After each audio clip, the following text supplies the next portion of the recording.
England గడ్డపై team India విజయం సాధించాలంటే తుది జట్టులోకి లెఫ్టార్మ్ రిస్ట్ స్పిన్నర్ కుల్దీప్ యాదవ్ను తీసుకోవాలని ఆస్ట్రేలియా మాజీ క్రికెటర్ మైకేల్ క్లార్క్ పేర్కొన్నారు. ఎలాంటి పరిస్థితుల్లోనైనా రాణించే సత్తా కుల్దీప్ యాదవ్కు ఉందని తెలిపాడు.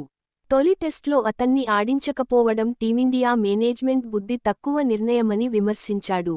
5 టెస్ట్ల అండర్సన్, సచిన్ ట్రోఫీలో భాగంగా లీడ్స్ వేదికగా జరిగిన తొలి మ్యాచ్లో భారత్ 5 వికెట్ల తేడాతో ఓటమిపాలైంది. 5 రోజుల పాటు రసవత్తరంగా సాగిన ఈ మ్యాచ్లో 5 శతకాలు సాధించినా భారత్ విజయాన్నందుకోలేకపోయింది. ఈ మ్యాచ్లో టీమిండియా ఏకైక స్పిన్నర్ రవీంద్ర జడేజాతో ఆడింది. అతను తీవ్రంగా నిరాశపర్చాడు. 2 ఇన్నింగ్స్లో కలిపి ఒకే ఒక్క వికెట్ తీశాడు. ఈ మ్యాచ్ నేపథ్యంలో మాట్లాడిన మైకేల్ క్లార్క్ ఆసక్తికర వ్యాఖ్యలు చేశాడు. భారత బౌలింగ్ విభాగంలో నేను ఎవర్నీ నిందించాలనుకోవడం లేదు. కానీ వారు కుల్దీప్ యాదవ్ను ఆడించాల్సింది. అతన్ని ఆడించకపోవడం బుద్ధి తక్కువ నిర్ణయం. ఎలాంటి పరిస్థితుల్లోనైనా వికెట్ తీసే సత్తా అతనికి ఉంది.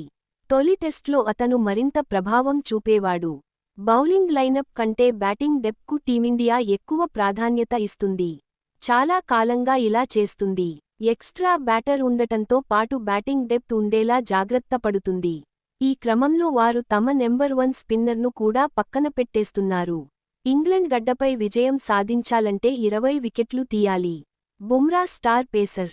అతను బౌలింగ్ విభాగానికి నాయకత్వం వహిస్తున్నాడు. కానీ ఇతర పేసర్ల నుంచి సహకారం లభించడం లేదు. కొన్నిసార్లు వారు బాగానే బౌలింగ్ చేసినా వికెట్లు తీయడం ఎలాగో నేర్చుకోవాల్సి ఉంది అని చెప్పుకొచ్చాడు.